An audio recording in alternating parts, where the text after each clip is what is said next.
Sarah Mitchell stood at her office window, watching autumn leaves dance across Westbrook Academy's manicured lawn. 20 years of dedication had earned her the position of headmistress at one of Boston's most prestigious private schools, but today, something felt different. A subtle shift in the air, like the first whisper of an approaching storm. The manila folder on her desk contained Jennifer Anderson's application. Impressive credentials, glowing recommendations, and a familiar alma mater, Westbrook itself. Sarah's husband Tom had been teaching English here when Jennifer was a student, though he rarely spoke of those years. Mrs. Mitchell. Margaret, her secretary of 15 years, appeared at the door. Ms. Anderson is here for her interview. Sarah smoothed her tailored blazer, a armor of professionalism she'd perfected over the years. Send her in, please. Jennifer Anderson strode into the office with the confidence of someone returning home. Beneath her polished exterior, the designer suit, the perfectly styled honey blonde hair, Sarah caught glimpses of the teenage girl in the graduation photos that lined the halls. But there was something else, something in the way Jennifer's gaze lingered on the family photo on Sarah's desk. "It's wonderful to meet you, Mrs. Mitchell," Jennifer said, extending her hand. "Though I feel like I already know you through Tom's stories." The casual mention of her husband's first name sent a warning flare through Sarah's mind. "Please, have a seat, Ms. Anderson. Tell me what brings you back to Westbrook." As Jennifer outlined her teaching philosophy, Sarah found herself studying the younger woman's expressions, the subtle shifts in her tone when discussing certain periods of her academic career. The interview proceeded smoothly until a knock at the door interrupted them. Tom appeared, his normally composed demeanor slightly ruffled. "Sorry to interrupt, I just needed to grab that anthology we discussed." His words trailed off as he registered Jennifer's presence. The air in the room changed instantly. Sarah watched as her husband's face cycled through emotions, surprise, recognition, and something else, something that made her stomach tighten. Jennifer's professional smile softened into something more personal, more intimate. "Mr. Mitchell," Jennifer said softly. "It's been too long." Tom's hand tightened on the doorframe. "Jennifer. I didn't realize. Welcome back to Westbrook." Sarah observed the exchange with growing unease. 20 years of marriage had taught her to read Tom's micro-expressions, and right now, every one of them was setting off alarm bells. The slight flush creeping up his neck, the way his fingers drummed against the door frame, signs of agitation he thought no one noticed. "Thank you, Tom," Sarah said, emphasizing his name with subtle firmness. "We're in the middle of an interview." He nodded, too quickly. "Of course. I'll catch up with you later about that anthology." He retreated, leaving behind a charged atmosphere that hadn't existed moments before. Jennifer smoothly steered the conversation back to her qualifications, but Sarah's mind was racing. The way Tom had looked at Jennifer, it wasn't just recognition of a former student. There was history there, unspoken but palpable. Later that evening, as Sarah reviewed Jennifer's application materials, Margaret appeared with a cup of tea and an expression that suggested more than just end-of-day fatigue. "Everything all right?" Sarah asked, noting her secretary's hesitation. Margaret carefully closed the office door. "I thought you should know. I saw Tom and Ms. Anderson talking in the parking lot after the interview. It seemed intense." Sarah's hand stilled over Jennifer's recommendation letters. "Intense how?" "Like two people who have a lot of unfinished business," Margaret said quietly. "And Sarah," he touched her arm. "Just briefly, but..." She trailed off, leaving the implications hanging in the air. Sarah thanked Margaret, maintaining her composed exterior even as her inner world began to tilt. That night, as she lay awake beside Tom's sleeping form, she couldn't shake the feeling that she had just opened a door that could never be fully closed again. Her husband's earlier nervousness, Jennifer's carefully casual references to him, that charged moment in her office, they were pieces of a puzzle she wasn't sure she wanted to solve. But Sarah Mitchell hadn't become the youngest headmistress in Westbrook's history by ignoring her instincts. Tomorrow, she would begin digging. And something told her she wouldn't have to dig very deep to find what Jennifer Anderson's return to Westbrook really meant. The attic had always been Sarah's refuge, a quiet space where the dust motes danced in filtered sunlight and old memories lay dormant in cardboard boxes. She hadn't planned on spending her Saturday morning here, but Tom's increasingly distracted behavior over the past week had driven her to search for answers among the artifacts of their shared past. The box she sought contained their early years at Westbrook, photographs, lesson plans, and the various mementos that marked their evolution from colleagues to lovers to spouses. But as she shifted aside a stack of yearbooks, her hand brushed against something unexpected, a leather-bound journal she'd never seen before. The spine cracked softly as she opened it, revealing Tom's familiar handwriting.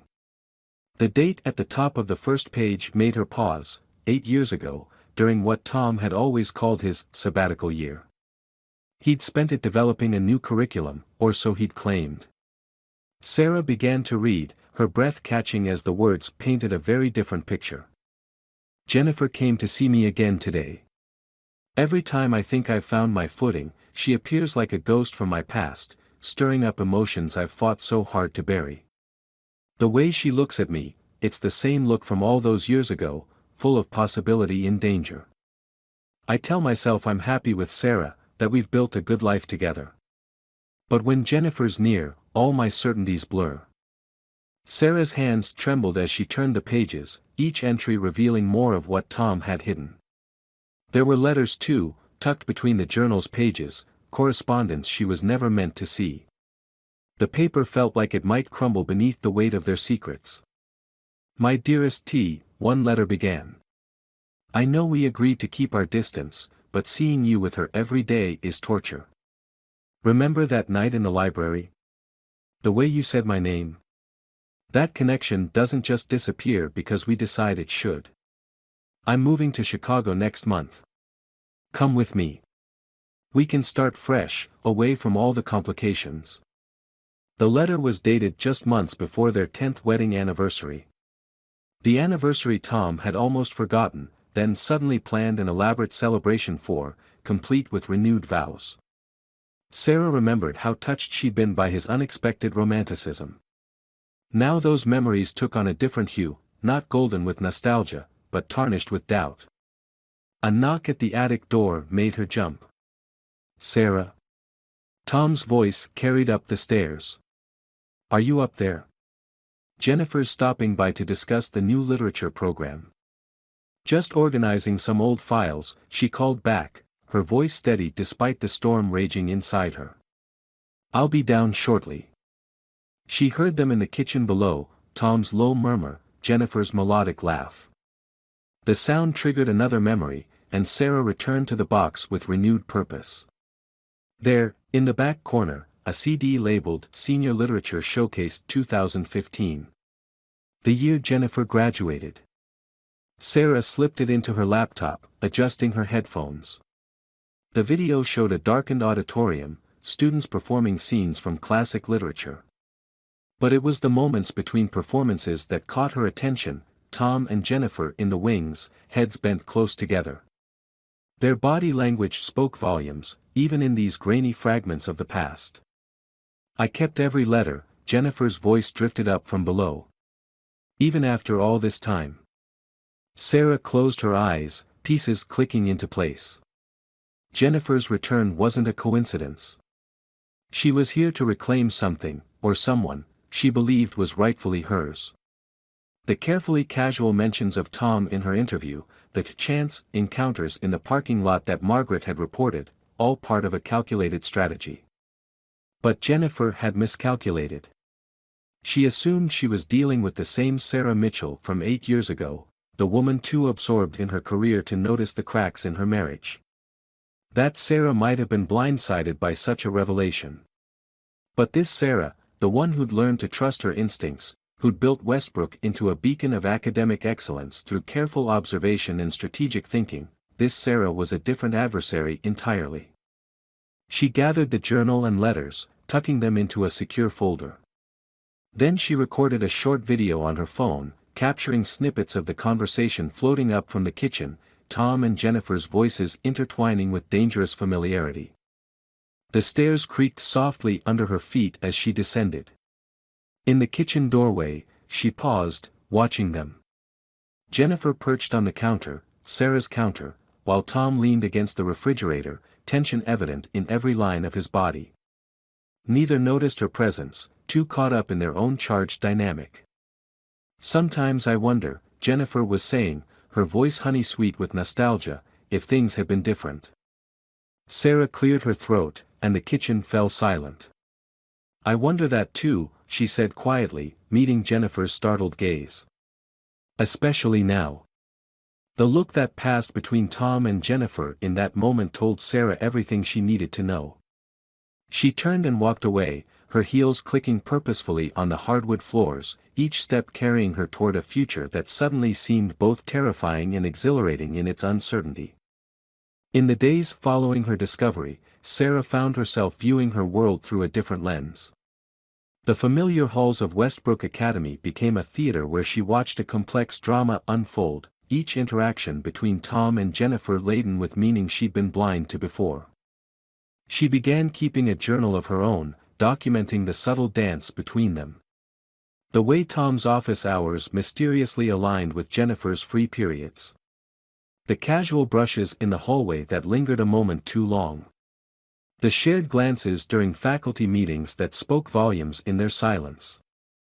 Margaret proved an unexpected ally, her years of observing school politics making her an astute observer. They met in the library again today, she reported one afternoon, placing a cup of Earl Grey on Sarah's desk. He was showing her some old yearbooks. The conversation seemed nostalgic. Sarah nodded, adding another entry to her growing collection of observations. "Did you notice anything else?" Jennifer touched his wedding ring when he handed her a book. "It wasn't accidental." Margaret hesitated. "Sarah, are you sure you want to keep watching this? It seems like torture." But Sarah wasn't tortured, she was awakening. Each documented interaction became another piece in a puzzle she was finally ready to solve. "I spent 20 years building this life, Margaret. I won't let it crumble without understanding exactly what I'm dealing with." That evening, as she reviewed student applications in her office, Sarah caught a glimpse of them in the courtyard below.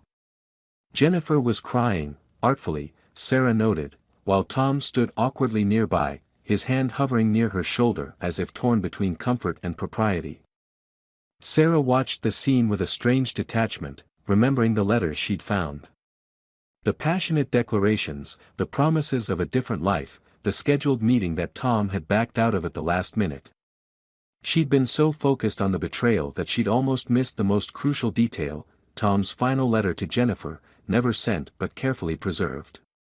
"What we had was real, but it was born in fantasy. I chose reality, messy, complicated, beautiful reality with Sarah. Please don't contact me again." The door creaked open, interrupting her thoughts. "Mrs. Mitchell?" It was David Chen, the new physics teacher. "I noticed something that might interest you." Sarah gestured for him to continue, noting how he carefully closed the door before speaking. "I overheard Ms. Anderson on the phone earlier. She was talking about making him remember and showing his wife what really happened. It seemed concerning." A plan began forming in Sarah's mind. "Thank you, David. Would you be willing to write down what you heard? Exact words, if possible." Later that night, as she prepared for bed, Tom attempted conversation. "You've been quiet lately," he ventured. "Is everything all right?" Sarah studied her husband's face in the bathroom mirror, the worry lines around his eyes, the gray at his temples that hadn't been there when they first met. She remembered the young teacher who'd pursued her with unwavering determination, who'd built a life with her based on shared dreams and mutual respect. "I've been thinking about choices," she said carefully. "About how we make them, and how we live with them afterward." Tom's reflection paled slightly. "What do you mean?" I mean that every choice has consequences, Sarah replied, meeting his eyes in the mirror. And sometimes we don't understand those consequences until years later. When someone decides to revisit old decisions. The silence between them stretched taut with unspoken words. Finally, Tom spoke, his voice barely above a whisper. Sarah, if there's something you want to ask me. Not yet, she said, turning to face him directly. But soon. That night, as Tom slept restlessly beside her, Sarah lay awake, piecing together everything she'd learned. Jennifer wasn't just trying to rekindle an old flame, she was attempting to rewrite history, to cast herself as the wronged party in a story that was far more complex than it appeared. But Sarah had spent her career reading between the lines, understanding the subtexts that shaped people's actions. Jennifer might be playing a game of passionate declarations and dramatic confrontations, but Sarah was orchestrating something far more powerful, a careful unraveling of truth that would force everyone to face their choices, past and present. In the darkness, she reached for her phone and typed a message to Margaret, start recording everything. Every interaction, every conversation. It's time to understand the whole story. Because Sarah had realized something crucial, this wasn't just about saving her marriage or exposing Jennifer's manipulation. It was about reclaiming her own narrative, about understanding that strength didn't always require confrontation. Sometimes, the most powerful position was that of the observer, gathering truth like ammunition, waiting for the perfect moment to illuminate the shadows where deception thrived. The autumn rain painted silver streaks across Sarah's office window as she reviewed the semester's curriculum changes. The steady drumming of water against glass had always brought her peace, but today it felt like a countdown to something inevitable. She'd known this confrontation was coming, had felt it building like static before a storm. When Jennifer appeared in her doorway, Sarah wasn't surprised. The younger woman's usual polished facade showed cracks, her eyes too bright, her movements sharp with purpose. This wasn't the calculated Jennifer who'd played the returning alumna, this was someone driven by decades of what-ifs and might-have-beens. We need to talk, Jennifer said, closing the door with deliberate care. About Tom. About everything. Sarah set aside her papers, noting how Jennifer chose to remain standing, using height as a subtle form of dominance. I assume this isn't about the literature curriculum. You know it isn't. Jennifer's laugh held a bitter edge. You've been watching us, haven't you? Playing the patient, understanding wife while gathering your evidence. But you don't understand anything about what Tom and I shared. Enlighten me. Sarah's voice remained steady, even as her heart hammered against her ribs. Jennifer reached into her bag, withdrawing a phone. 2 weeks ago, Tom and I met for coffee. Old-time sake, he said. But we both knew it was more.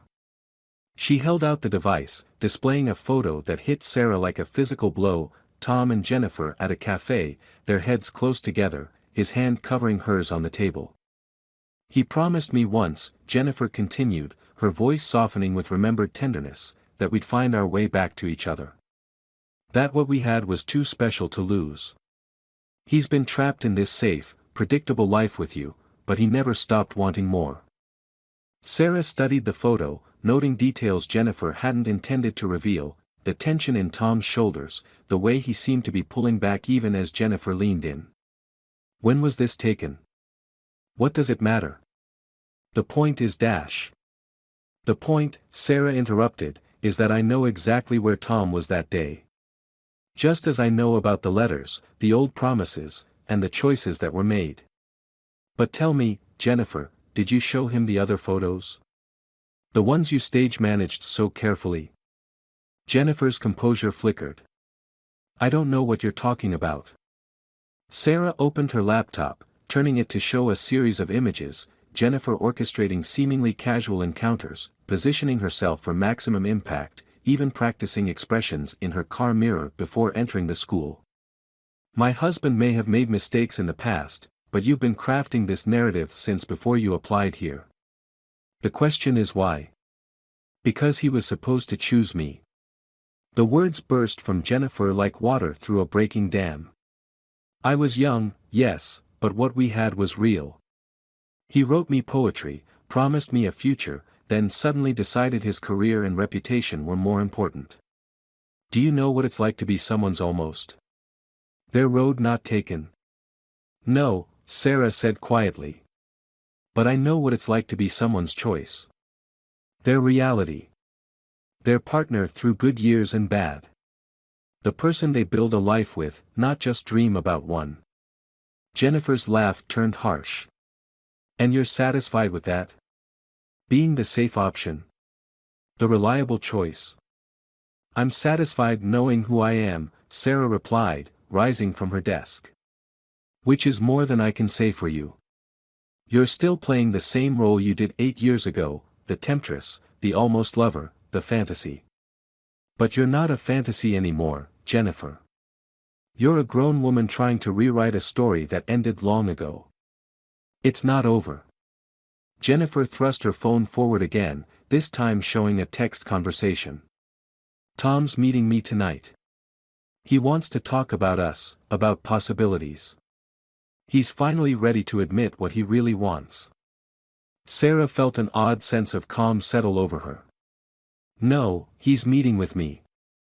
I sent those texts from his phone while he was in the shower this morning. I wanted to understand how far you'd go with this fantasy. The color drained from Jennifer's face. You're lying. Check your precious photo again. Look at the date stamp, really look at it. That coffee meeting? It was with Dave Chen, wasn't it? You just happened to be there, asked for a quick photo for old time's sake. Then you cropped Dave out, adjusted the angle. It's amazing what technology can do these days. Jennifer's hand trembled as she stared at her phone. You don't know anything about us. I know everything, Sarah said softly. Every letter, every meeting, every manipulated moment. But more importantly, I know Tom, not the fantasy version you've built up in your mind, but the real man. The one who chose to stay, to build something genuine instead of chasing illusions. He'll never love you like he loved me, Jennifer whispered, but the words sounded hollow even to her own ears. Sarah moved to the window, watching rain trail down the glass. Perhaps not. But he chose to love me differently, with commitment instead of passion, with daily choices instead of grand gestures. And that's something you've never understood. The silence stretched between them, heavy with unspoken truths. Finally, Jennifer spoke, her voice small in the gathering darkness. What are you going to do? That depends on you, Sarah replied, turning back to face her. Tomorrow's board meeting requires my full attention. It would be a shame if certain emails and photos found their way into the discussion. Dawn broke over Westbrook Academy, painting the Gothic architecture in shades of amber and gold. Sarah stood in her office, watching the early morning light transform the campus below.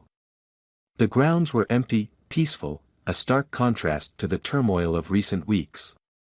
But today felt different. Today, the silence held promise rather than tension.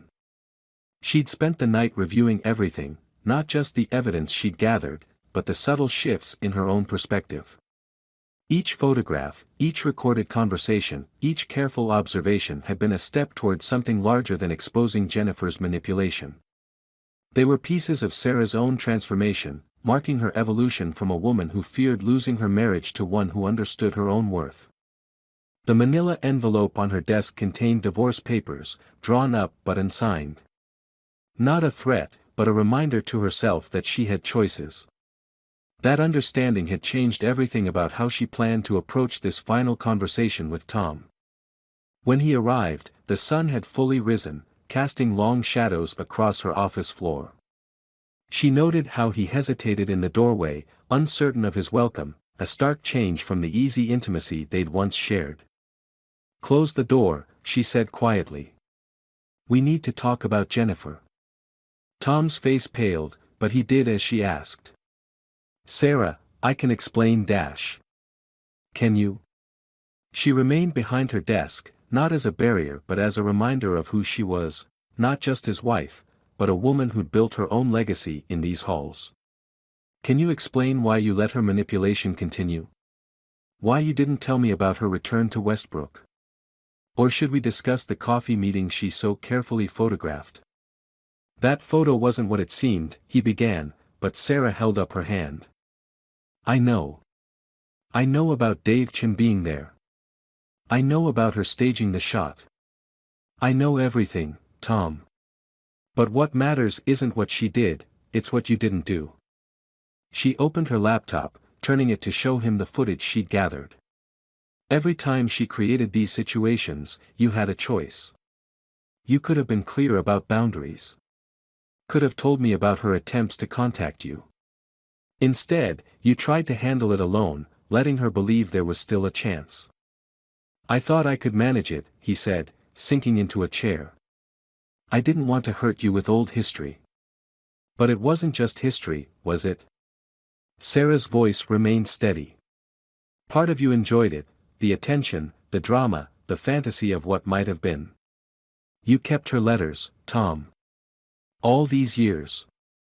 They reminded me of a different time, he admitted. When everything seemed simpler, when choices didn't have real consequences. Sarah nodded, understanding flowing through her like a quiet river. That's exactly it. You've been living in this space between fantasy and reality, never fully committing to either. But I've spent the past weeks learning something important. I deserve more than half choices and partial truths. She opened her desk drawer, withdrawing the journal she'd found in the attic. Your words about her were beautiful.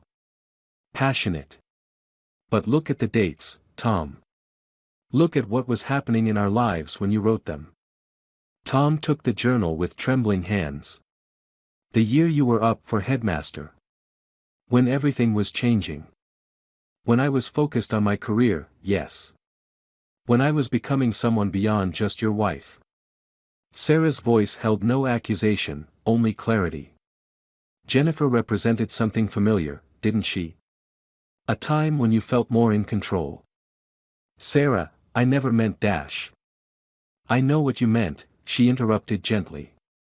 But intention isn't enough anymore. I've prepared 2 documents. She gestured to the folders on her desk. One is a letter of resignation, Jennifer's. She'll be leaving Westbrook by the end of the week.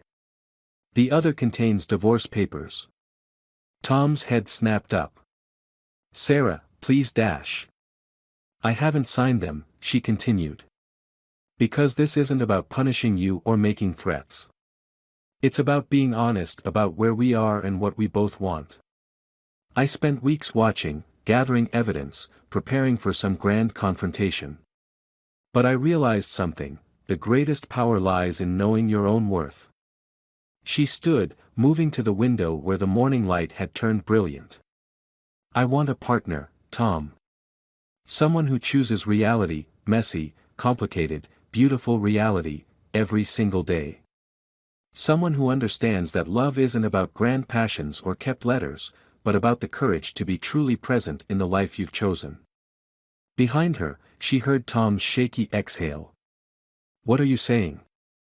I'm saying that I'm choosing myself first. If we move forward together, it has to be with complete honesty. No more hidden letters, no more letting old flames believe in possibilities that don't exist. I won't compete with fantasies anymore. The silence stretched between them, filled with 20 years of shared history and the weight of choices yet to be made.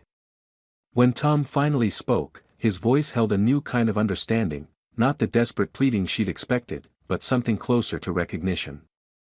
The annual Westbrook Conference had always been Sarah's favorite event of the year. Standing at the podium now, she surveyed the packed auditorium with a sense of quiet certainty that felt entirely new. Parents, teachers, and board members sat expectantly, unaware that they were about to witness more than just an academic presentation. In the front row, Jennifer sat with practiced poise, her expression carefully neutral.